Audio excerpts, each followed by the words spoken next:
हाँ तो गाइस आज बिट्स का पेपर देंगे और लेट्स गिव बिट्स 2023। यहाँ तो मॉक टेस्ट शायद अवेलेबल है नहीं है। मैं पीसी पे देख रहा था, शायद एक मॉक टेस्ट में भी अवेलेबल था बिट्स का, बट मेरे टैबलेट में नहीं आ रहा। तो कोई बात नहीं, देते हैं ये 2023 का। और इसमें चलो मैं वो लाता हूँ, क्या कहते हैं मेरा, अरे कोला वाला, कोला नोट्स कहाँ गया भाई? अबे कहाँ गया कोला नोट्स? कैसा आदमी है भाई?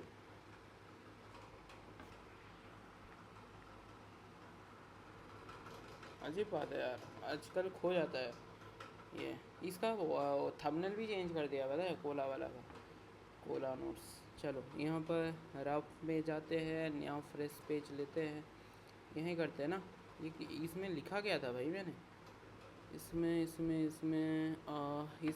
मैथ्स वगैरह का कुछ सीन लिखा था। चलो इसमें ना ही लिखते हैं यार, ये थोड़ा मतलब अच्छा लग रहा है देखने में। चलो वही नहीं, इसमें लिखते हैं नहीं। चलो नया फ्रेश पेज ले लेते हैं, कोई बात नहीं है, हाँ? यहाँ से शुरू कर देते हैं, चलो आ जाओ, लेट्स गो।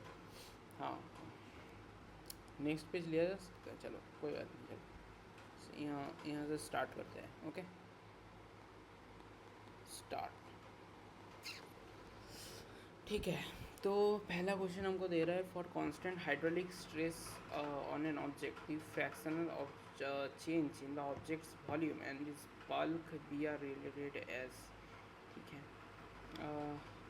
यार मैं ना फिज़िक्स पर बात करता हूँ यार, केमिस्ट्री थोड़ा कर लेता हूँ। थोड़ी देर पहले मैं केमिस्ट्री पढ़ रहा था, पता है, थोड़ा मूड है मतलब केमिस्ट्री पढ़ने का, ठीक है, थोड़ा केमिस्ट्री पढ़ते हैं। Glucose and mannose are related as, यार काफ़ी सही क्वेश्चन पूछ रहा है यार, मैं तो पता ही नहीं है मेरे को, सॉरी पता नहीं है। ये वैसे ही इंफॉर्मेटिव है, वैसे मैं थ्योरी में डाल देता हूँ। इसमें केमिस्ट्री याद करने वाले क्वेश्चन, या मतलब कहाँ डाले इसको, केमिस्ट्री गुड क्वेश्चन थ्योरी में डाल देते हैं नहीं। चलो next, 10 gram of each of CO2 and under same temperature give the pressure ratio of to gases. भाई प्रेशर में कैसे बताओ यार, CH4 का 10 ग्राम है, O2 का 10 ग्राम है, सिलेंडर सेम वॉल्यूम में रख दिया, प्रेशर इक्वल टू, प्रेशर क्या होता है, प्रेशर इक्वल टू मास, शायद हो जाएगा, देखते हैं। सेम वॉल्यूम है, अब प्रेशर का रेशियो करना है, मतलब P1/P2 equal to M1/M2 majorly हो गया। अब दोनों ही अगर 10 ग्राम ऑफ ईच है तो देखो 10 ग्राम ऑफ ईच मतलब क्या, 10 gram divide by number of moles, अगर कैलकुलेट करो 12 13 ज़्यादा 15 16, तो इसमें number of moles of one मिल जाएगा। उसके बाद इसमें भी अगर 10 डिवाइड बाई, इसमें भी 16 ही आ रहा है भाई, नंबर ऑफ मोल्स दोनों के ही सेम लग रहा है मेरे को, अंदर same temperature. Pressure of two gases से मेरे को 1:1 लग रहा है, बट यहाँ तो कुछ तो गड़बड़ है दया। 13 14 16 pressure ratio of gases M1/M2, भाई इसमें क्या करूँ यार, मेरे को 1:1 लग रहा है, पता नहीं, ये थोड़ा अच्छा लग रहा है मेरे को क्वेश्चन, देखना पड़ेगा। स्टार कर दिया, पता नहीं स्टार का क्या काम है, देखते हैं इसको, देखेंगे। इस certain compound give negative test with ninhydrin positive Benedict's. ओहो बेनेडिक्स, देखो बेनेडिक्स जो होता है ना, वो तुम्हारा हेलोजन वगैरह के साथ शायद करता था, नहीं बेनेडिक्स नहीं, वो बेल्स्टिन टेस्ट करता था हेलोजन के साथ। नीनाहाइड्रिन का नेगेटिव कौन देगा, देखो मोनोसेकेराइड, देखो लिपिड प्रोटीन, अरे यार ये अमाइनो एसिड, सही क्वेश्चन पूछ रहा भाई, मतलब हार्ड नहीं है, अच्छा लगता है ऐसे क्वेश्चन लिख के। चलो करेंगे इसको भी। ए compound found by elements A and B, analysis भी तो इसी वीडियो में होगा, कोई टेंशन की बात नहीं है। एक कंपाउंड फाउंड बटे elements A and B crystallises in the cubic structure bye, अरे भाई ये सॉलिड स्टेट का है ना, इसे आउट ऑफ सिलेबस वाला एक पार्ट बना देता हूँ, पता है, इसमें फिर रिवाइज करने में बहुत हेल्प होगा। मैं आउट ऑफ सर्विस बना देता हूँ, अब आउट ऑफ सर्विस नहीं, आउट ऑफ सिलेबस, ठीक है, आउट ऑफ सिलेबस, लाइक इसमें क्या बोलो, आउट ऑफ सिलेबस वाले डाल देते हैं, इसमें डाल देंगे, ओके। चलो नेक्स्ट, अरे यार पी concentration of hydrogen atom sample of soft drink is इतना, what is is pH, minus log of H plus तो होता था भाई, और बस वही करते हैं, देखते हैं बाकी क्या होता है। माइनस लॉग ऑफ तुम्हारा अगर 3.8 इंटू 10⁻³ किया मैंने, तो माइनस तो मैं कॉमन ले लूँगा, उसके बाद लॉग 3.8 प्लस इसके बाद मतलब -3 ऑफ लॉग 10, जो कि यहाँ तो 1 आ जाएगा। तो मुद्दा ये रुका कि, है ना, लॉग 3.8 का वैल्यू मेरे को कैसे मिलेगा, माइनस लॉग 38 डिवाइडेड बाई 10, मतलब ठीक है, तो -3, और इसमें फिर आ जाएगा माइनस लॉग 38 और -4 आ जाएगा, पता है, हाँ -4 आ जाएगा। अब लॉग 38 का कैसे निकालो, देखो, तो इसमें 2 से करता हूँ, ठीक है। तो यार 19 का तो मेरे को पता नहीं है, 19 का लॉग कैसे मिलेगा, 19 का लॉग नहीं पता नहीं भाई, इसको कैसे करेंगे, इसको ये स्टार तो मार्क कर देता है, बाकी देखते हैं क्या सीन रहता है इसका। आयनिक प्रोडक्ट ऑफ ये सॉल्युबिलिटी, है ना, ionic product of is in the molar solubility of NiOH whole 2, okay, molar solubility of इतना, okay, molar solubility ionic product दे दिया है, molar solubility इन दोनों का पूछ रहा है भाई। 20 gram of CaCO3 treated with 100 gram 20% HCl solution, amount of CO2 produced is next which of the following acts as an industrial hydride. यार ये थ्योरी वाला मैंने पढ़ा था कहीं ना कहीं, लेट्स ऐड इस थ्योरी। नेक्स्ट भाई सोडियम परबोट, इसका वो करेंगे यार, अभी करते हैं ना इसका रिव्यू, मतलब सारे आंसर्स। वो सोडियम परबोट तुम लोगों को पता चल जाएगा कौन सा करेक्ट आंसर है। क्लोरीन, देखो क्लोरीन तो देखो सोप में कौन सा यूज़ होता है, सोडियम परबोरेट। यार ये मतलब आउट ऑफ सिलेबस वाले क्वेश्चन है, मतलब थ्योरी में आता है बट आउट ऑफ, पर अब मेरा आउट ऑफ सिलेबस लेके क्या करूँगा, अब मतलब थ्योरी में डाल देता हूँ इसको, क्योंकि इजी है। आउट ऑफ सिलेबस में वो डालता है जो कि थोड़ा हार्ड होता है, बट इसको पता होना चाहिए, ऐसे याद कर लेंगे देख देख के, है ना। सोप में मतलब ऐसे डिसइंफेक्टेंट में कौन सा डाले, क्लोरीनेटेड वाटर होता है। एंटीसेप्टिक में मतलब ठीक है, तुक्का नहीं मारते, नहीं। नेक्स्ट, तुक्का नहीं मारेंगे यार, फालतू नेगेटिव कराने का शौक नहीं है मेरे को। Which of the following statement do not form a part of Bohr model of hydrogen atom. Okay, hydrogen atom का Bohr model, the electron in the orbit nearest to the nucleus है slowest energy. देखो अगर जैसे ये तुम्हारा n=1 है, n=2 है, ऐसे जा रहा है, ठीक है, ऐसे ऐसे चला जाएगा ना, ठीक है।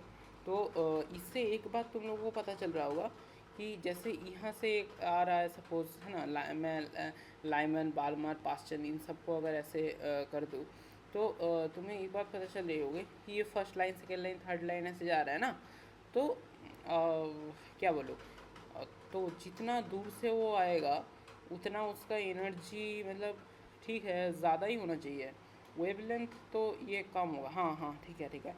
विच इज़ पोजिशन, एनर्जी क्या दे रहा है, the electron in the orbit nearest to the nucleus has the lowest energy.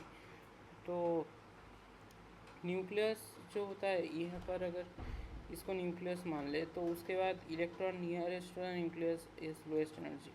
Lowest energy, हाँ ये बात मेरे को सही लग रहा है, बी वाला। अब इसमें मल्टी करेक्ट तो होता नहीं है, तो बी वाला सही है। The energy of the electrons in the orbit is quantized, electron revolve in different orbits around the nucleus.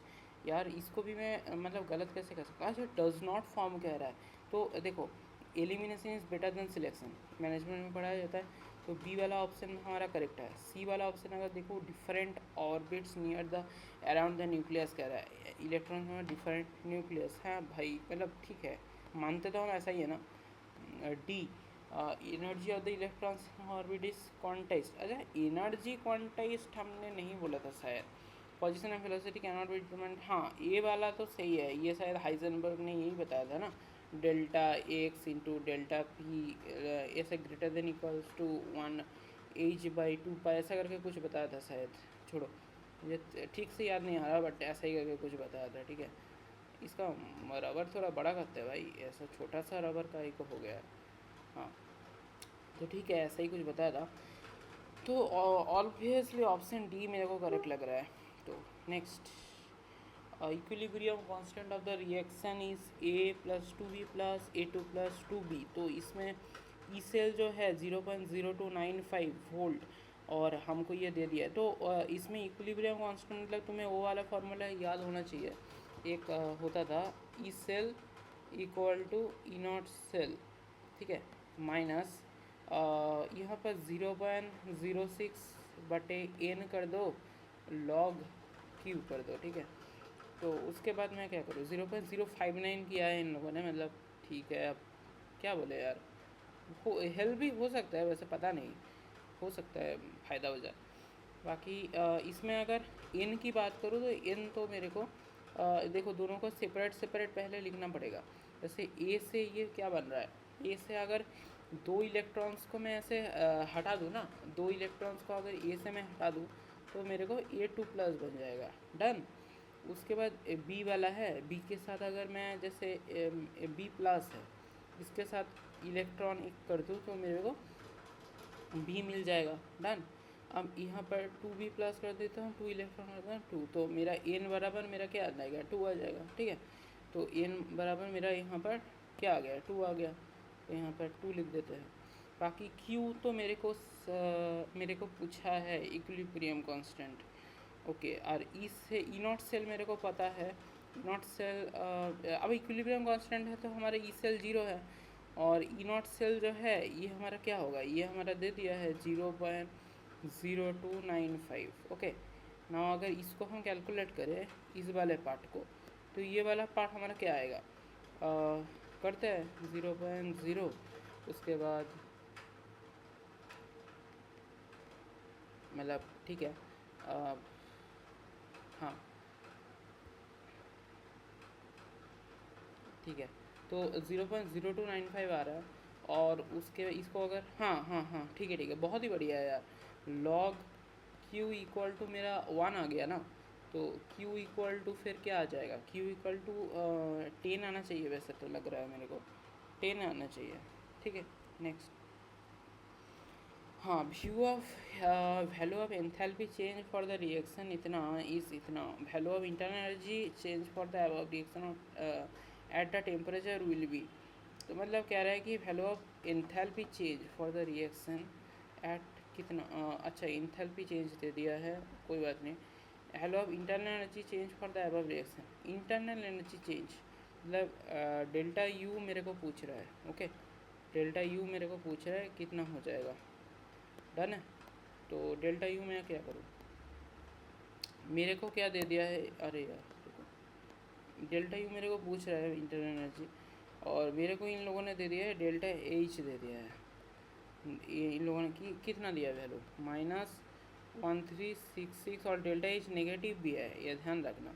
और किलो जूल दिया है, तो अगर जूल में मैं कन्वर्ट करूँ तो इसमें 0 0 0 कर दूंगा, और पॉइंट ऐसे नहीं हटा के यहाँ कर दूंगा, तो मेन बात मेरा आ जाएगा 13 नेगेटिव के साथ 1366500, ये इतना जूल आ जाएगा। और बाकी डेल्टा एच मेरे को मिल गया, डेल्टा यू मेरे को मिल गया, डेल्टा डब्लू चाहिए, ठीक है, डेल्टा डब्लू चाहिए। तो डेल्टा डब्लू का क्या करो, इंटरनल एनर्जी होता है रिएक्शन, डेल्टा डब्लू मिल जाता, फिर भी नहीं होता यार। इसमें डेल्टा यू बटे डेल्टा टी, डेल्टा ऐसा होता था, ठीक है। तो इसमें डेल्टा टी नीचे को टेम्परेचर चाहिए, डेल्टा अरे for the reaction at the temperature, temperature क्या है, अच्छा 27 डिग्री सेंटीग्रेड। तो 27 डिग्री सेंटीग्रेड मतलब कितना होगा, 300 केल्विन होता था, है ना, 300 केल्विन होता था। तो हाँ, तो इसको ऐसा करेंगे कि इसको डिवाइड कर देते हैं टेम्परेचर से, तो delta U equal to delta H बटे है ना बटे टी आ जाता, ठीक है। तो फिर 3 से कर देते हैं, नहीं मैं थोड़ा गलत कर रहा हूँ,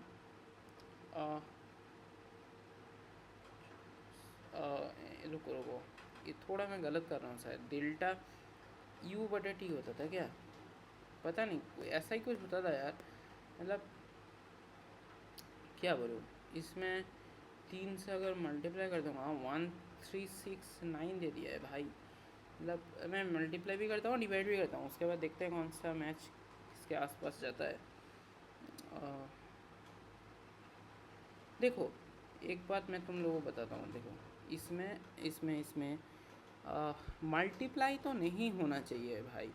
मतलब हो सकता है, ऐसा नहीं है, हो सकता है, बट थोड़ा मतलब गड़बड़ लग रहा है इसमें, पर समझ में नहीं आ रहा है। इसमें डेल्टा टी भी दे दिया है, डेल्टा यू भी है, मैं थोड़ा फॉर्मूला भूल गया सही बात बताओ तो। नेक्स्ट इसको देखेंगे भाई, इस वाले क्वेश्चन को। If two compounds with the same empirical formula but different molecular formula, हाँ ये तो कर ही लोगे शायद। और परसेंटेज कंपोजिशन डिफरेंट विस्कोसिटी, भाई विस्कोसिटी वेपर डेंसिटी, हाँ हाँ रुको रुको, एम्पेरिकल फार्मूला के हेल्प से वेपर डेंसिटी का क्या रिलेशन था, नहीं था। उसमें तो हम मॉलिक्यूलर फार्मूला को ही डिवाइड बाई 2 करते थे। डिफरेंट मॉलिक्यूलर वेट्स, नहीं ऐसे कोई गारंटी थोड़ी है, मतलब हो भी सकता है ना same molecular weight, but if two compounds, अगर 2 कंपाउंड मेरे को देखना पड़ेगा कि सेम है या डिफरेंट है। डिफरेंट परसेंटेज कंपोजिशन, मतलब हो सकता है नहीं भी हो सकता है, इसका क्या करूँ, इसको थ्योरी में डालते हैं, मतलब क्या थ्योरी में डाल देते हैं, थोड़ा पता रहेगा कि हाँ चलो ऐसा होता है। नेक्स्ट कॉस्ट लिंक पॉलीमर, भाई ये तो पूरा ही थ्योरी में डालना पड़ेगा इसको। थ्योरी कहाँ गया, ये रहा भाई, काफ़ी क्वेश्चन पूछ रहे हैं यार। हाँ, electrophilic aromatic substitution reaction, the nitro group is Meta directing because, अच्छा थोड़ा कंसेप्चुअली पूछा, कोई बात नहीं, अगर आर एस से पढ़े हो तो शायद हो सकता है ना।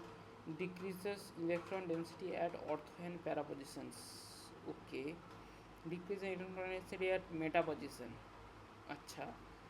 इलेक्ट्रॉन इंसिंग ऑर्थो पैरा, भाई ये तो मैं भी भूल गया भाई, सही बात बताओ तो। इसमें याद रखने वाले क्वेश्चन में से, मतलब थ्योरी में ही डाल दिया आप, मतलब ठीक है इसमें डाल देते हैं, चलो कोई नहीं, कौन ही याद रखोगे तुम, नहीं ठीक है।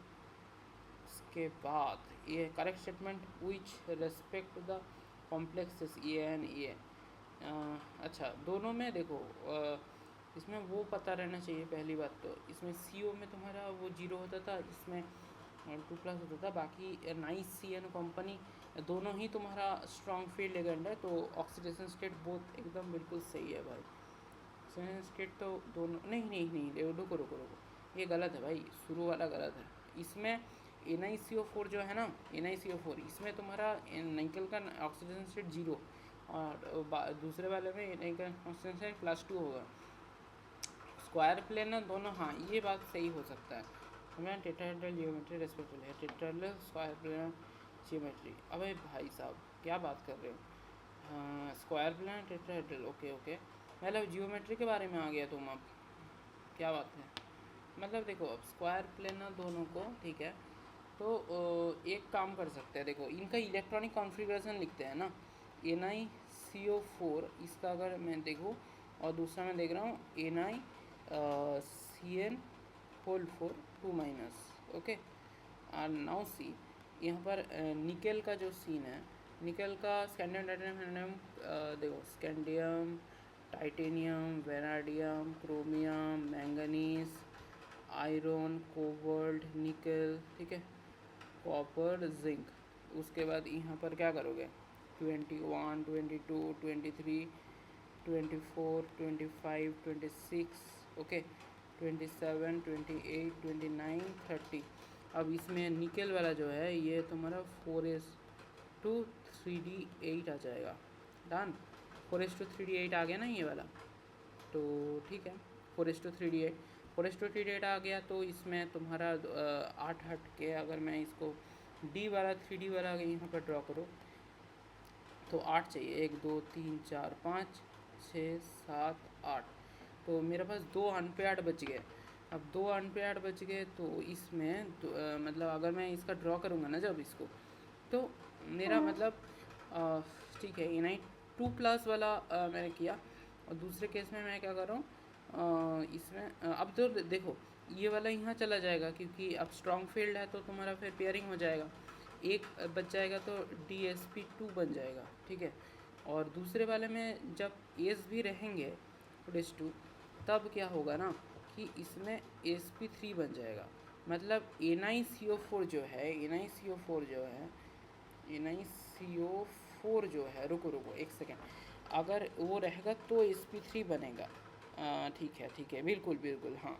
और इसमें अगर NiCN4 2- जो है उसमें DsP2 बनेगा। हम सबको पता है यार कि sp3 जो होता है ये हमारा क्या होता है, DsP2 और sp3। हाँ तो स्क्वायर प्लेनर मतलब हमारा अरे कौन सा वाला स्क्वायर प्लेनर होता था यार, DsP2 वाला टेट्राहेड्रल होता था शायद, जितना मेरे को याद आ रहा है, DsP2 इज टेट्राहेड्रल।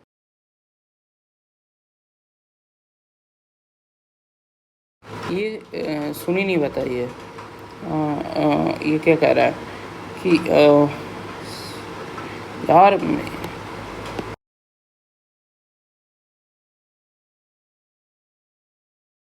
गूगल बड़ा अच्छा सुनता है ये। हाँ ठीक है भाई, ये स्क्वायर प्लेनर है, sp3 टेट्राहेड्रल है, मतलब थोड़ा हो जाता है यार, तोबा तोबा नहीं। हाँ तो DsP2 हमारा स्क्वायर प्लेनर हो गया, स्क्वायर प्लेनर, और sp3 हमारा टेट्राहेड्रल, यही तो बोला ना। रुको रुको भाई मैं क्या लिख रहा हूँ, DsP2 स्क्वायर प्लेनर, हाँ ठीक है। हाँ अब ठीक है भाई, मतलब एक बार के लिए क्या लिख रहा हूँ यार, हाँ टेट्राहेड्रल मैं सही लिख रहा था, ठीक है, मतलब अभी सही लिख रहा था, चलो। हाँ तो जो NiCN4 है दूसरा वाला, वो फिर हमारा स्क्वायर प्लेनर बन गया, तो this is the correct answer right. Okay, पहला वाला हमारा टेट्राहेड्रल है, बिल्कुल सही बात है, सही बात है। Sulphur does not exist as H2 molecule because, theory वाले question, to show variable oxygen state, हाँ वाह वाह, थ्योरी में सेव कर देता है, देखेंगे सारे में देखेंगे दोस्त। Next is anti Markovnikov of addition of HBr is observed in, हाँ ये बड़ी बात कही है आप अपने। प्रोपीन मेथ एथ प्रॉफ, क्या लिख रहा हूँ, ये प्रोपीन है, इसमें प्रोपीन है, समझ पा रहे हो तुम? प्रोपीन मतलब पता है, प्रोपीन ऐसा, प्रोपीन देखा भी है ज़िंदगी में कभी है, ऐसा प्रोपीन है। और इसमें अगर मैं देखूँ, इसमें एक हाइड्रोजन आ रहा है भाई, ठीक है, और इसमें हमारा 2 हाइड्रोजन आ रहा है। अब तुम बताओ कहाँ पर लगेगा, यहाँ पर लगेगा ना। तो HBr एंटी मार्कोनिक ऑफ किस में देखेगा, ब्यूटूइन, उसके बाद पेंटूइन, मतलब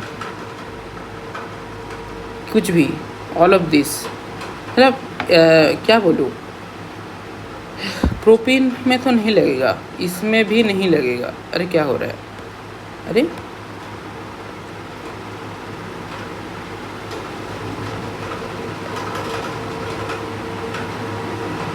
अरे भाई साहब ये क्या हो रहा था,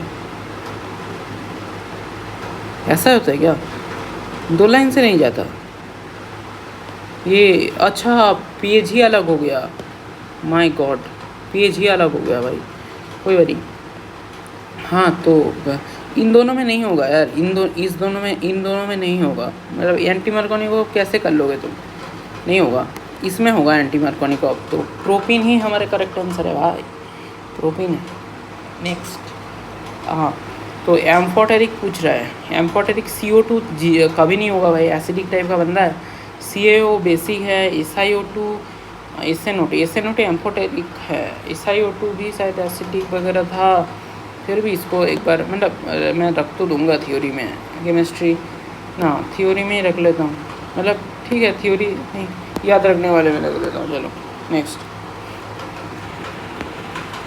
mixture of 2 moles of carbon monoxide and 1 mole of oxygen in a closed vessel in to convert, कितने क्वेश्चन है अभी केमिस्ट्री में, तो 39 वाला कर रहा हूँ। Okay, mixture of 2 moles of carbon monoxide 1 mole of oxygen in a closed vessel is ignited to convert the carbon monoxide to carbon dioxide, इसने enthalpy change delta H is change in internal energy.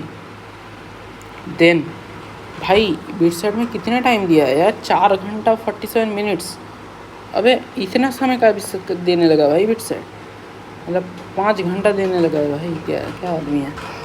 A mixture of 2 moles of carbon monoxide and 1 mole of oxygen in a closed vessel ignited to convert the carbon monoxide to carbon dioxide. H in the enthalpy change is the change in internal energy। ठीक है।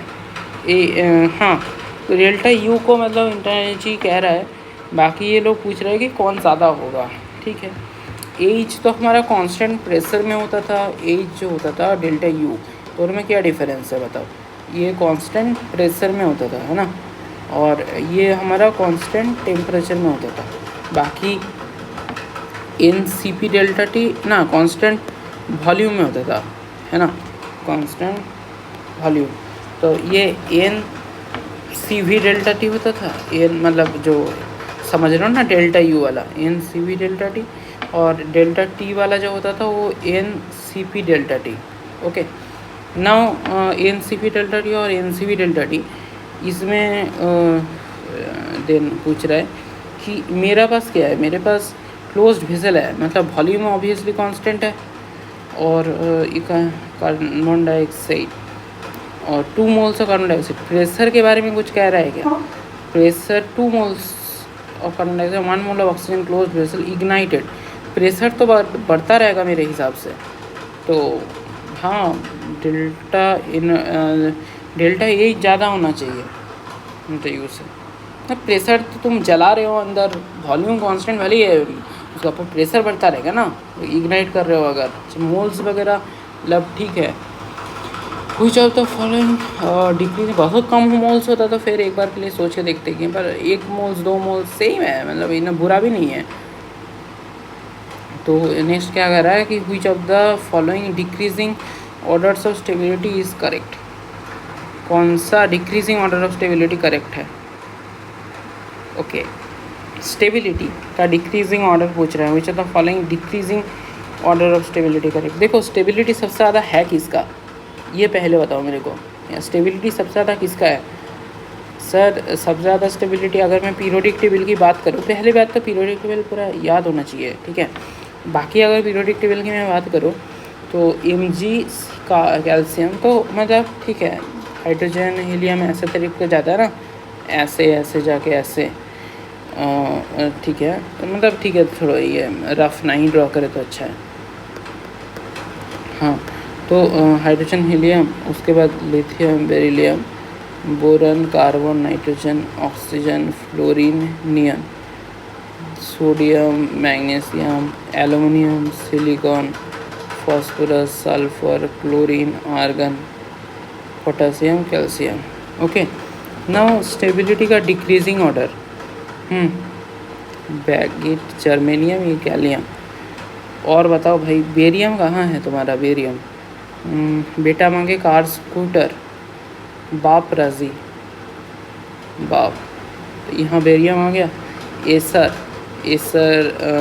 यहाँ Acer आ गया, और उसके बाद calcium यहाँ आ गया, और Mg हमारा इधर आ गया, तो सारे तो इधर ही मिल गए। और स्टेबिलिटी की बात करूँ तो मैग्नीशियम की स्टेबिलिटी मेरे को थोड़ा मतलब ज़्यादा लगता है, बाकी स्टेबिलिटी मतलब ये लोग कैसे देख रहे हैं पता नहीं भाई, स्टेबिलिटी देख रहे हैं कैसे, थ्योरी में डाल देता हूँ, मतलब कैसे देख रहे हो तुम स्टेबिलिटी को?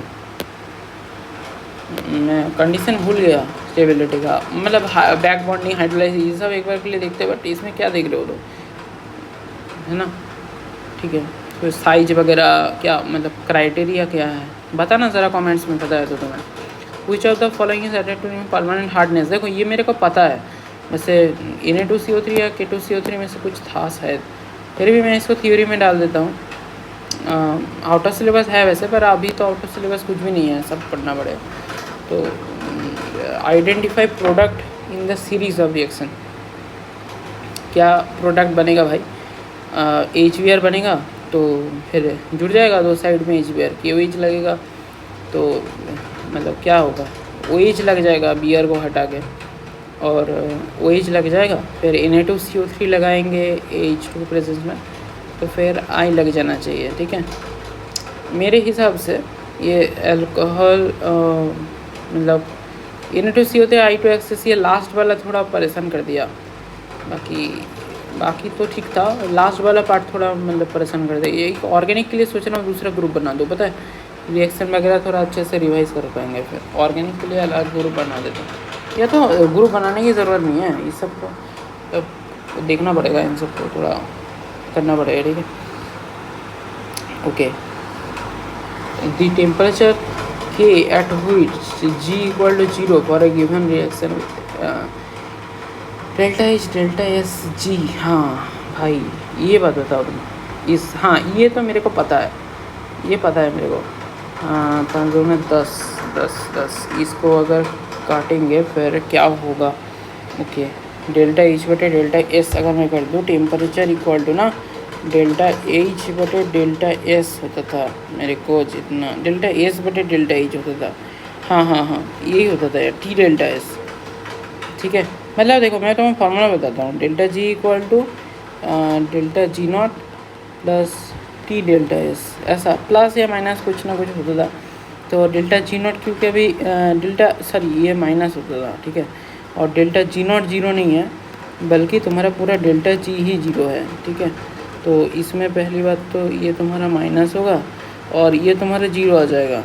तो डेल्टा G0 तुम्हारा उसका वैल्यू अगर तुम देखोगे ना, T delta S, okay, delta H plus T delta S, ठीक है, delta H minus T delta S। हाँ अब बिल्कुल सही फार्मूला है। तो delta H minus 20.5 divided by delta S जो कि माइनस 50.5 इक्वल टू T, और ये 50.5 नहीं है दोस्त, ये तुम्हारा 50.0 है। ओके, क्या कर रहा हूँ भाई, क्या 50.0 हाँ, 0 हटाया 5, ओके 0.41, कुछ तो गलत कर रहा हूँ। अच्छा इसमें ना इंटू 1000 भी था, ओके, क्योंकि किलो जूल लिखा है देखो क्वेश्चन में। तो 0 हट जाएगा तो 410 आ गए, सारे जीरो नहीं हटेंगे भाई 1000 से, अरे यार हाँ। तो 410 आ जाएगा, माइनस 410 नहीं, बस 410, ठीक है। Complex having spin only magnetic moment, okay 2.82 BM, spin only magnetic moment इतना है, मतलब अनपेयर्ड इलेक्ट्रॉन 2 होना चाहिए। अनपेयर्ड इलेक्ट्रॉन 2 मतलब देखो Cl में 4 है, इसमें -3 है, तो फिर यहाँ पर -3 बनाने के लिए इसमें +1 की ज़रूरत होगा। ये नहीं +1 अगर करे 28 था जितना मेरे को याद आ रहा है, साइनाइड मिलेनियम को भी manganese iron cobalt nickel copper zinc, तो 28 था, उसमें से एक मैंने अगर हटा दिया है तो और Cl हमारा वीक फील्ड भी है, तो मेरा पास इसमें नहीं आएगा। दूसरे वाले में देखते हैं तो Na2+, ओके, Na2+ में हमारे हाँ इसमें आ सकते हैं, इसमें आएगा, ठीक है, इसमें आ जाएगा यार, बी में आ जाएगा, Bombay. Next, the decreasing order of nucleophilicity among the following nucleophiles is, okay, decreasing order of nucleophilicity among the following nucleophiles, क्या बात है। Decreasing order of nucleophilicity among the following nucleophiles, किसमें सबसे ज़्यादा न्यूक्लियोफिलिसिटी मतलब इलेक्ट्रॉन वगैरह का एकदम भन्नाट तरीके से किसमें है। देखो जो 4th वाला है ना, उसमें शायद सबसे ज़्यादा है, हाँ ठीक है, 4th वाले में सबसे ज़्यादा है। उसके बाद 1 वाला आ जाएगा, मतलब A और B में से करेक्ट आंसर होगा।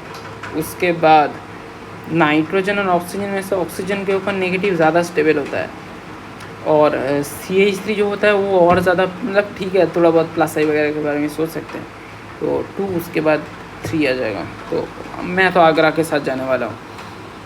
Next, BrF3 molecule lone pair opposite equatorial positions to minimize, अच्छा BrF3 ब्रोमीन है, और F3 F यहाँ लगा देंगे, यहाँ लगा देंगे, यहाँ लगा देंगे। Okay, equatorial position. ब्रोमीन में कितने लोन पेयर रह सकते हैं दोस्त, बताओ कितने लोन पेयर ब्रोमीन में रह सकते हैं यार। ब्रोमीन में तो लोन पेयर मतलब देखो हैलोजन वाले ग्रुप का है, नहीं हैलोजन वाले ग्रुप का है ब्रोमीन, फ्लोरीन क्लोरीन ब्रोमीन, ठीक है। तो अगर हैलोजन वाले ग्रुप का है तो क्या करें, हैलोजन वाले ग्रुप का है तो हैलोजन वाले ग्रुप का है तो यहाँ पर 7 रहना चाहिए। यहाँ तो 2, यहाँ 1 रह गया, यहाँ 2 रह गया, यहाँ 3 रह गया, 4 5 6 7, मतलब और 2 करके लोन पेयर घुस जाएंगे यहाँ, ठीक है। तो फिर बन जाएगा काम। आप बताओ भाई क्या क्या रहेगा। Okay, equatorial positions to minimize lone pair bond pair repulsion. अच्छा, इक्वेटोरियल पोजीशन, हाँ।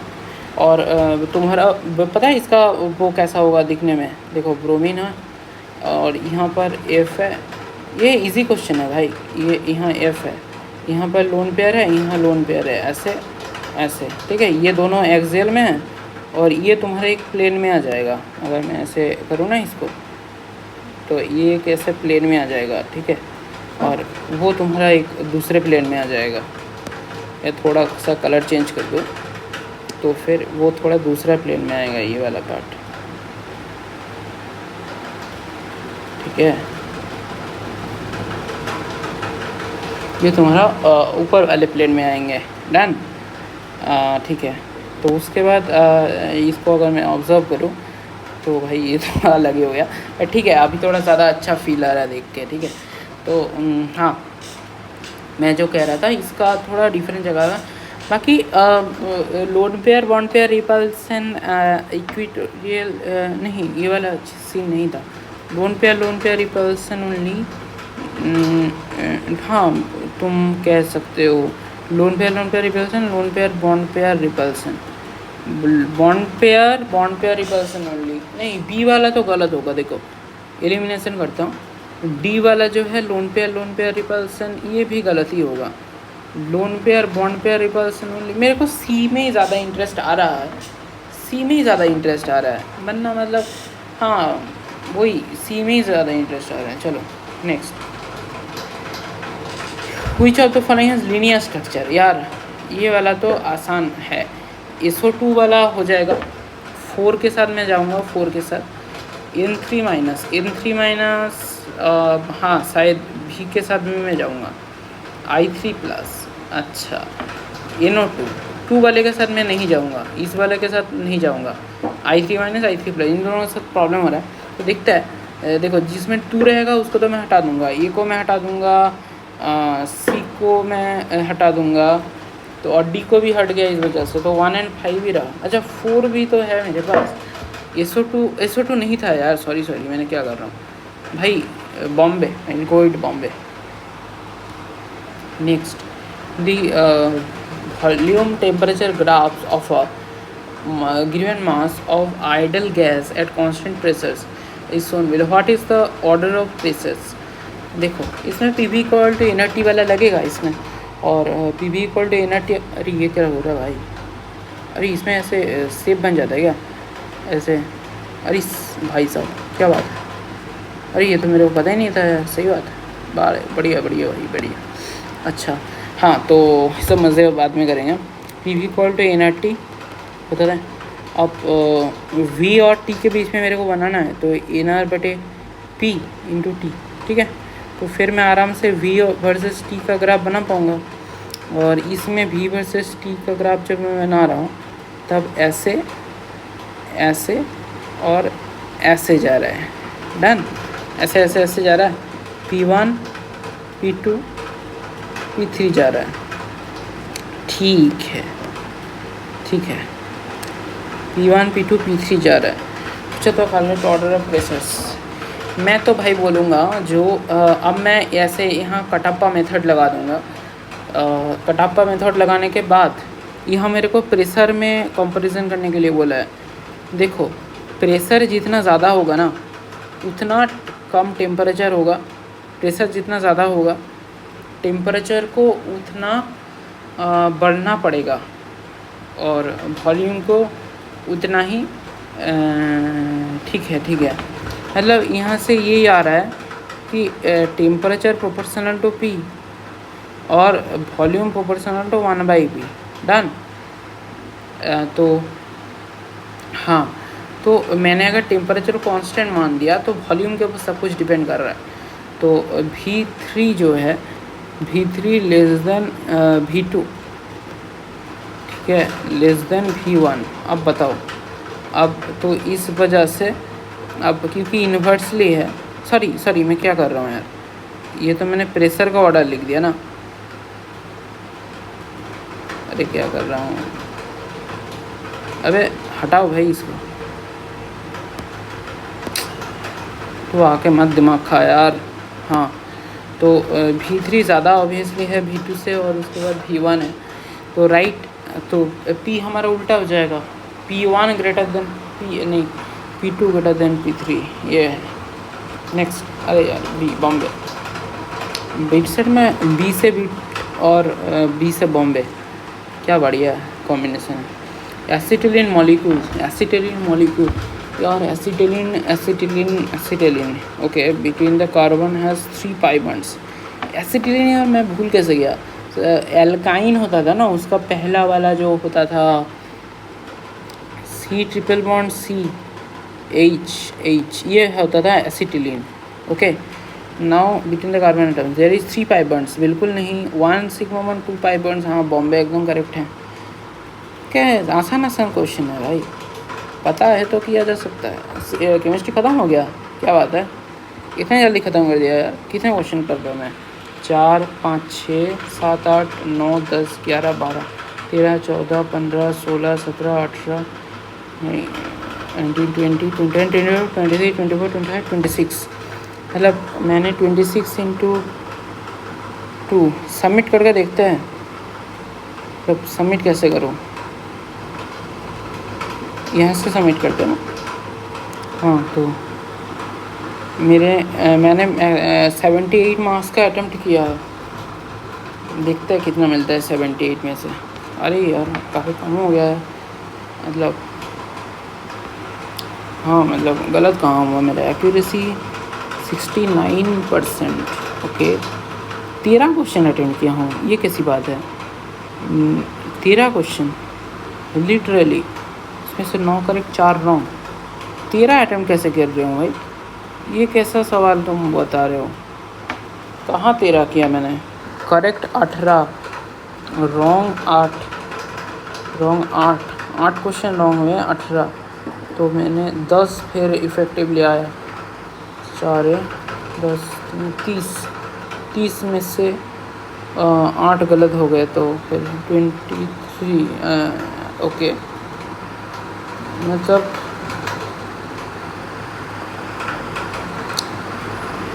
मैंने 50% गलत वालों को दिया और 50% उसको दिया, करेक्ट इतने हैं, इनकरेक्ट इतने हैं। चलो इनकरेक्ट वालों को देखते हैं, चलो भाई साहब देखते हैं, इनकरेक्ट वाले को देखते हैं, इसमें क्या कह रहा है, ये कैसे गलत हो सकता है भाई, बोर का ये, अरे यार ये हाइसेनबर्ग का पार्ट था इसलिए ना, शिट। हाँ ठीक है यार, ये तो सी मिस्टेक हो गया यार इसमें, ये भाई ये कैसे हो सकता है, प्लस डेल्टा NGRT, अच्छा ऐसे इतना कैलकुलेट करना पड़ेगा इसको, ये कैसी बात है, सही खेल गया यार, इसको देखना पड़ेगा तो फिर है। और मेरे स्टार वाले क्वेश्चन यहाँ सेव नहीं रहते क्या, स्टार वाले जो किया था, ये कैसे गलत हो सकता है, इसमें दो को इसमें सबसे ज़्यादा कह दिया। Okay, decreasing order of nucleophilicity 2 का सबसे ज़्यादा है, क्या बात है भाई, अच्छा न्यूक्लियोफिलिसिटी 2 का सबसे ज़्यादा है। ओके, मतलब एक तो ऑर्डर मेंटेन होना चाहिए, न्यूक्लियोफिलिसिटी, उसके बाद 3, उसके बाद 1, उसके बाद 4, हाँ इनमें तो रेजोनेंस हो रहा है। न्यूक्लियोफिलिसिटी, ओफो, ओके डिक्रीजिंग ऑर्डर, भाई वो कैसे दे पाएगा, मतलब ज़्यादा है तो न्यूक्लियोफाइल इजीली दे देगा, ऐसा कह रहे हो तुम? मतलब ज़्यादा स्टेबल किस में है ऐसा? नेगेटिव अगर मैं मतलब हटा दूँ, नेगेटिव बना दूँ, नेगेटिव स्टेबल कहाँ पर है? 2 पे तो बिल्कुल स्टेबल नहीं है, तो फिर ओके, डन डन डन, समझ गया भाई, समझ गया मैं तुम्हारी बात, समझ गया। ये भाई साहब ये कैसे गलत हो सकता है यार? ये P1, अबे ये P3 P2 कैसे कर दिया भाई? ये तो अलग ही लेवल का है भाई, इसको तो मैं ऐड करके रखूँगा सिली मिस्टेक में। भाई ये तो अलग ही खेल रहा है भाई साहब, मतलब ये ऐसे कौन करता है? बाकी तो मैंने सही बोला था ना, P2 पे जा रहे यार, ये तो पूरा खेल गया यार, मतलब क्या कुछ भी, मतलब तुम मजाक कर रहे हो। चलो इनकरेक्ट वाले तो देख लिए, करेक्ट वाले भी हो गए, अब नॉन अटेम्प्टेड वाले में मेरे को देखना पड़ेगा कि गलत कौन सा हुआ था। चलो सब्जेक्ट वाइज देखते हैं। इलास्टिसिटी नहीं, सब्जेक्ट वाइज देखना है यार। केमिस्ट्री का दिखाओ, केमिस्ट्री ओके, फ्यू क्वेश्चंस, हाँ नॉट अटेम्प्टेड वाले दिखाओ। Glucose and mannose are related at epimers carbohydrates which differ in configuration at a carbon other than anomeric carbon. Glucose and mannose are differ in configuration around C2, hence they are C2 epimers. थोड़ा सा मेरे को पता है C2 epimers ऐसा नहीं है, तो फिर भी थोड़ा बायोमोलिक्यूल्स रिवाइज करना पड़ेगा फिर से। गलती हो गई मास्टर। इसमें क्या हो रहा है? इसमें तो कुछ अलग ही खेल रहा है भाई। इसमें मैंने गलती क्या किया था? 10/16 मैंने उसमें किया था, इसमें 10 अरे देवा, इसमें 10/32 करना पड़ेगा ना। उफ, गलती हो गई मास्टर। तो इसमें तो फिर मैं ये सब बकवास क्यों करूँगा? डिवाइड बाई 2 ही मिल जाएगा डायरेक्ट। पागल है कि ये लोग, कैलकुलेटर है तो तुम कुछ भी करने लगोगे। Okay, pressure number of moles के प्रोपोर्शनल है। पी = इनर्टी वाला लगा दिया, सही खेल गए मैं, क्या बात है। मैं मास बाय वॉल्यूम के साथ फालतू में बोले जा रहा था। = इनर्टी, सही बात है। सर्टेन O2 का अभी से याद रख लेना दोस्त। O2 का जो मोलर मास है ना, वो तुम्हारा 32 होता है। हाँ, मैं 16 मान के कुछ भी कर रहे जा रहा था। चलो शिट, गलती हो गई मास्टर। ये इसमें सिली मिस्टेक में डाल तो क्या ये वाला? अरे कहाँ गया यार? इसमें सिली मिस्टेक में डाल दो इसको। और ऐसे तभी अगर वो लगेगा ना तो घबरा जाऊँगा ऐसे, पर फिर भी डाल देता हूँ यार, मतलब काम आ जाए। याद रखने वाले नहीं, अरे सिली मिस्टेक्स वाले, ठीक है। गुड क्वेश्चन नहीं है वो है, हाँ ठीक है। मोनोसेकेराइड मेरे को एक बार के लगा था, मतलब ये थोड़ा अलग ही है। मोनोसेकेराइड एल्डिहाइड है, बेनेडिक्स और निनहाइड्रीन दोनों ही एल्डिहाइड के लिए मैंने नहीं पढ़ा था। निनहाइड्रीन डिटेक्ट अमाइनो एसिड्स और प्रोटीन्स को डिटेक्ट करता है। When it reacts with this compound, typically produce a deep purple color or Roman purple. Therefore, a negative test to nitrate implies free amino groups ruling out is अच्छा। Option D में proteins था और ये था। Okay ठीक है, इसको तो भाई सेव करके रखना पड़ेगा। बेनेडिक्स, क्योंकि ये वाला जो थ्योरी है ना, ये काफ़ी हेल्पफुल है। Benedict solution use to test the presence of reducing sugars. Okay, reducing sugars को टेस्ट करने के लिए लगता है। The compound is a reducing sugar. It reduces copper to ions when the solution break rate in the presence of reducing sugars. Okay. Benedict is used to test the presence of reducing sugars. ठीक है, to reduce the copper to ions when the break rate precipitated sugar. Okay भाई, चलो ये reducing sugar तो काम बन गया इसके साथ। इसको तो भाई सेव करके रखेंगे याद रखने वाले में। Oh boy. Compound formed by elements A and B crystallizes। ये तो मैंने कर रखा था, इसको समझ में नहीं आएगा, मैंने ये वाला टॉपिक पढ़ा नहीं है सॉलिड स्टेट, पता है। नेक्स्ट, अरे यार नेक्स्ट नहीं होता, स्टाइलस से नेक्स्ट नहीं होता कैसे? अजीब बात है। कॉन्सेंट्रेशन भाई ये गलत कैसे कर दिया है? अच्छा अटेम्प्ट नहीं किया था, क्या बात है भाई, क्या बात है। इसमें मेरे को ना 3.8 वाला पता ही नहीं था यार। ये लोग लिखते कैसे 0.58? मेरे को नहीं पता, ये पूछना पड़ेगा एक बार, ये लिखते कैसे है मतलब, है ना। इसका एक स्क्रीनशॉट ले लेता हूँ, रुको। भाई ये पूछता कैसे है, एक सेकंड। इस वाले क्वेश्चन का ना यहाँ नहीं लूँगा, मेरे स्मार्टफोन से मैं ले लेता हूँ। थोड़ा सा रुक जाओ यार, मतलब बस 10 सेकंड के लिए रुक जाओ, तब तक क्या क्या बोलूँ तुमको। हाँ,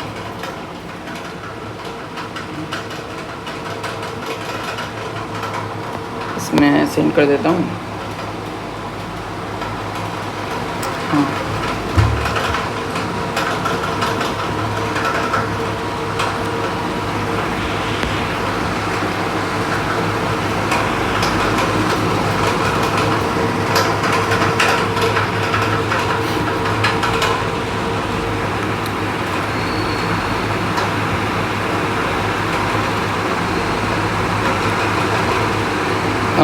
एक्स प्लस सी का स्क्वायर है, के एस पे एक्स सी स्क्वायर, एस पे वैल्यू सी स्क्वायर है।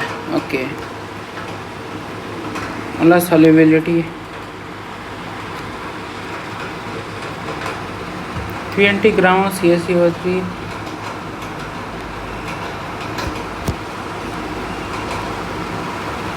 इनसे हाइड्राइड। हाँ, इसको ऐसे याद रख के रखना पड़ेगा।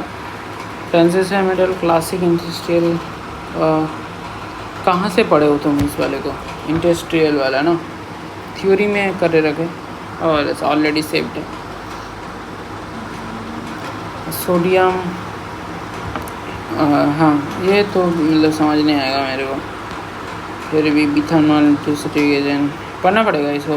डिसइंफेक्टेंट है क्लोरीन। ओके, सोप का पोटासियम स्ट्रेड है, और सोडियम वाला laundry bleaching. Okay okay okay, ठीक है ठीक है।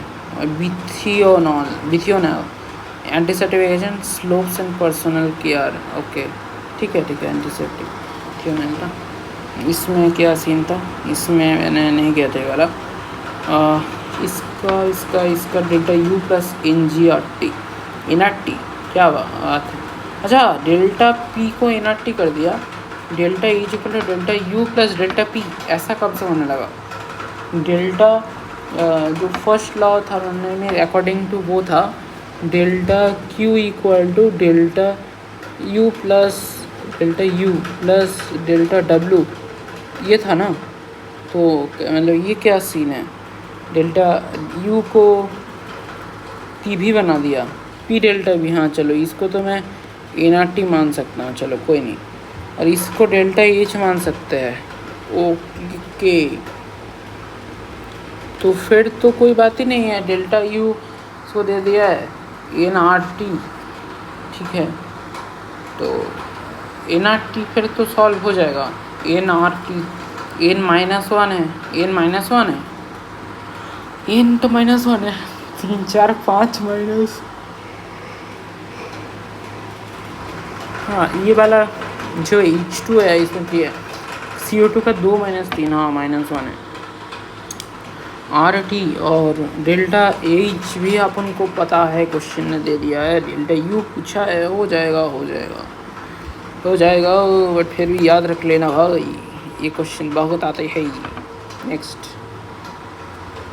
अरे चले जाओ भाई। 2 compounds the same different molecular formula, they must have, ठीक है पढ़ते हैं। If 2 compounds have same empirical formula but different molecular formula, they must have different molecular weights, ठीक है। अच्छा, molecular formula different बता दिया ना, ओफो मैंने ये नोटिस क्यों नहीं किया। अरे यार, ये तो सिंपल है भाई, डिफरेंट फार्मूला मतलब molecular formula, different molecular weight में दिमाग लगाने वाली कुछ है ही नहीं भाई।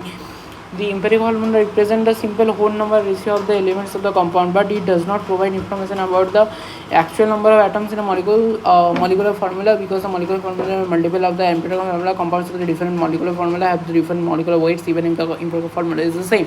To illustrate to the example, consider the empirical formula CH2. The empirical formula has corresponded to several different molecular formulas such as C2H4, C4H8, and so on. Each of the molecular formula has different molecular weight, even though the share the same molecular formula or empirical formula. Therefore the correct option is option D, different molecular weight, ठीक है। Different molecular weight है, कोई बात नहीं। Cross link polymer Bakelite याद रख लो भाई। Teflon well polymer TFE, it is not a cross link. Okay भाई, ठीक है, मतलब सेव है वो वाला, है ना। Decreasing electron density ortho and para position, ठीक है समझ गया, आप पढ़ा था मैंने बट ओके। एक बार एक्सप्लेनेशन कर लेते क्या। If electrophilic aromatic substitution EAS reaction in nitro group is also known as strong electron withdrawing group due to its resonance and inductive effects, ठीक है बिल्कुल। this property significance influences the electron distribution in the aromatic ring, thereby affecting the position of incoming electrons are likely to arrive. Let's analyze the option provided in the context. Option A decreases electron density as ortho and para position. ortho and para position. The nitro being electron withdrawing pulls electron density away from the aromatic ring through mechanism. Inductive nitrogen withdraws electron density through the sigma bonds due to high electronegativity. Okay ठीक है, मतलब nitro group का electronegativity ज़्यादा है। Resonance event nitro group can participate in resonance, है ना उसके पास लोन पेयर यार। Pulling electron deficiency electron density available particularly affecting ortho and para position relative to nitro group due to electron withdrawing nature of the nitro group electron density significantly reduce to the ortho and position more at the meta position, ठीक है, क्योंकि Meta से वो खींच नहीं पाता, Meta वाला थोड़ा गजब आदमी है। This makes ortho and para position less effective towards equivalence since the electrophile are attracted rich electron rich areas, बिल्कुल जहाँ ज़्यादा खाना है वहीं तुम जाओगे ना।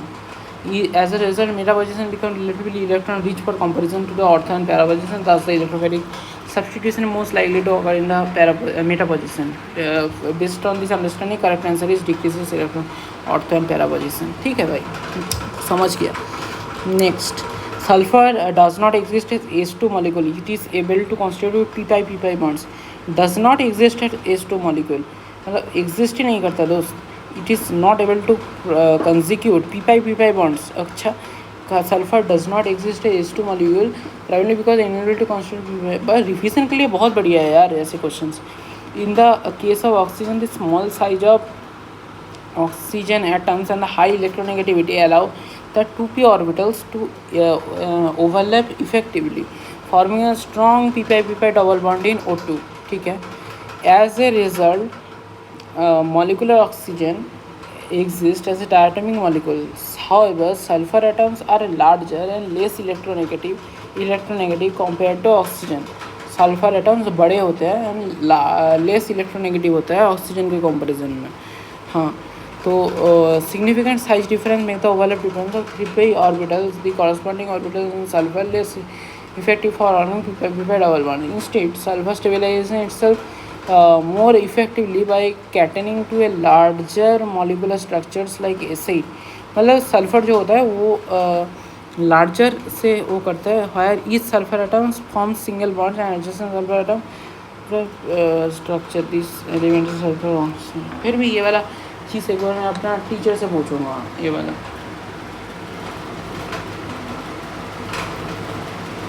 एक स्क्रीनशॉट इसके भी नाम पे,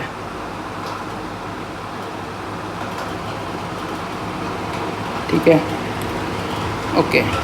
नेक्स्ट, हाँ ये क्या कर रहा है भाई, डिक्रीजिंग ऑर्डर, हाँ ये तुम स्टेबिलिटी किस कंडीशन पे देख रहे हो, therefore ऑप्शन बी, अच्छा BaCO3 को ज़्यादा करो। Let's understand why this is the case. The stability of carbonates is related to the size of the metal atom, सही में if down the periodic table the size of the metal cation increases, ठीक है। Weaker attraction of the carbonate anion has a क्या अट्रैक्शन, मोटे वाले बच्चों का एनायन की तरफ कम मतलब अट्रैक्शन होता है ऐसा, अच्छा। B largest cation and therefore weakest attraction to the most stable, okay okay okay okay ठीक है। मतलब मेरे को वैसे तो थोड़ा समझ में नहीं आया ये वाला, फिर भी ये वाला मैं अपने टीचर से पूछ के आप लोगों को कोई शॉर्ट्स या मतलब नया वीडियो बना के दे दूँगा, नहीं देखते हैं क्या किया जा सकता है। आइधर मैं एक शॉर्ट्स डाल दूँगा इसी चैनल पे भाई, सब्सक्राइब कर लो इस वजह से, या तो मैं कुछ कर दूँगा, मतलब अब बता दूंगा ये वाला क्वेश्चन, कोई नहीं, हाँ। तो which of the following remove permanent hardness of water in H2CO3, मैं तुमको बता रहा था कि H2CO3 या H2CO3 में से कुछ होगा। Permanent hardness of water is caused by the presence of soluble salt of calcium and magnesium, इसको सेव तो करके रखा है ना, हाँ भाई सेव करके रखा है, चलो। Permanent hardness of water is cost, ये वैसे तुम्हें यहाँ से चैप्टर भी पता चल जाएगा, पता है ये हाइड्रोजन एंड कंपाउंड से पूछा गया है, ठीक है। Permanent hardness of water caused by presence of soluble salt of calcium and magnesium such as calcium chloride CaCl2 and magnesium sulphate MgSO4, this salts can not be removed by simple boiling. अच्छा, मतलब permanent hardness जो पानी में होता है ये soluble salt of calcium and magnesium के presence में होता है। लाइक CaCl2 अगर देखें या तो हम MgSO4 को अगर देखें तो इन दोनों के प्रेजेंस में हमारा क्या होता है, परमानेंट हार्डनेस, परमानेंट हार्डनेस, ठीक है, परमानेंट हार्डनेस होता है, ठीक है, कोई नहीं, परमानेंट हार्डनेस होता है। तो समझ गया ना दोस्त, समझ गया ना, हाँ हाँ, तो समझ गया ना भाई। हाँ, तो क्या कह रहा है उसके बाद, MgSO4 this salt can not be removed by simple boiling, one effective method to remove permanent hardness convert this soluble salt into insoluble compounds, this can be achieved by adding certain chemicals to water react with calcium magnesium to form precipitate. Sodium carbonate NaCO3, also known as washing soda, is commonly added for this purpose. When sodium carbonate is added to hot water, it react with the calcium and magnesium atoms to form insoluble carbonates. अच्छा, sodium carbonate washing soda के नाम से भी जाना जाता है। It commonly added for this purpose. When sodium carbonate is added to hard water से जब वो ऐड किया जाता है तब वो कैल्शियम मैग्नीशियम आयन से रिएक्ट करता है इनसॉल्युबल कार्बोनेट बनाने के लिए। सर फिल्ट्रेशन से रिमूव किया जा सकता है। This reactions are as follows, Ca2 plus plus Na2CO3 CaCO3 बनाता है और Na बनाता है 2Na+। Mg2 प्लस और Na2CO3 के साथ जब रिएक्शन करता है तब MgCO3 और 2Na+ बनाता है। This reaction calcium and magnesium ions combine with carbonate ions from to form insoluble calcium carbonate and magnesium precipitate Na2CO3 with combined carbonate ion from sodium carbonate to form insoluble। अच्छा, okay ठीक है। मतलब water में जो ये होता है ना कैल्शियम मैग्नीशियम आयंस, ये सब कार्बोनेट आयंस कहाँ से लेते हैं, सोडियम कार्बोनेट से, और फिर इंसॉल्युबल कार्बोनेट से बना देते हैं जो कि ऐसे फेना सा हो जाता है ऊपर, CaCO3 और MgCO3 बना देता है precipitate. Now we will see about the this organic reaction. So at first the first initial part we understood quite wrong. Actually C2H5, we thought that C2H4Br2, but it is C2H5Br addition इथिन follows Markovnikov का forming भेज देना। अच्छा, मैंने सोचा दो side से लग जाएगा, तो फिर भी इसमें ब्रोमीन ओके CH3। वैसे अगर मेरे को तुक्का मारना होता तो CH3 पे शायद लगा देता, पर तुक्का में मतलब रॉन्ग होने जाने के चांसेस है। बट चलो, इसको वैसे तो मैं तुम लोगों को अच्छे से एक्सप्लेन बाद में करूँगा। इसका मैं फ़ोटो खींच के मेरे मैम को भेज देता हूँ, नीचे पूछ के मैं तुम लोगों को अच्छे से इसको एक्सप्लेन करूँगा, ठीक है। देखो, इसको मैं पहले भेज के बता देता हूँ मैम को कि इसको वो करना है, क्या कहते हैं इसको। मेरे को एक बार समझ में नहीं आया कि ये इसमें जो डबल बॉन्ड है इसमें एक ब्रोमीन क्यों लगा है। ओके ठीक है। इसका मतलब फ़ोटो भी इसके बाद भेज दूँगा देखो।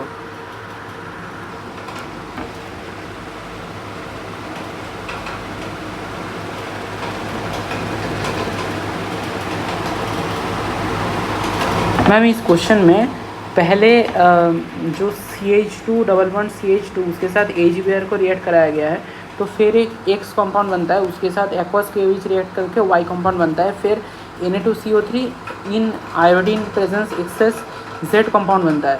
अब एक बात बताऊँ मैम, जब CH2 डबल बॉन्ड CH2 के साथ हम HBr को रिएक्ट कराते हैं तब मार्कोनी का एडिशन होता है, वो तो ठीक है, पर एक बार फिर भी बता दो ये डबल बॉन्ड को हटा के दोनों ही कार्बन पे Br क्यों नहीं लग जाता, मतलब दो Br क्यों नहीं लग जाता, मतलब एक ही Br क्यों लगता है, ये एक मेरा डाउट आया है। मतलब किस कंडीशन में दो Br लग जाते थे।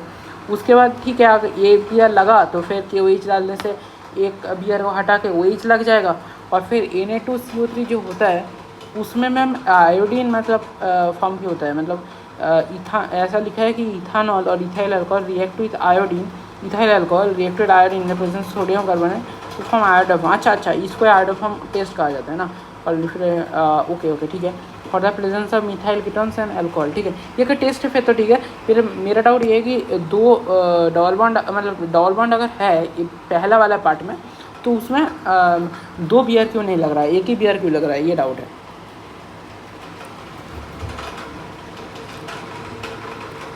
हाँ तो नेक्स्ट भाई बता दिया, देखो तुम्हारे सामने, ठीक है। अरे नेक्स्ट नहीं जा रहा, अरे भाई क्या हो गया इसके, हैंग कैसे लग गया यार, मतलब हो गया क्या सारे, कितने गलत किए थे मैंने, सारे हो गए क्या, नॉट अटेम्प्टेड, मतलब 34 क्वेश्चंस थे, 1 2 3 4 5, मतलब इतना लैग क्यों करता है ये,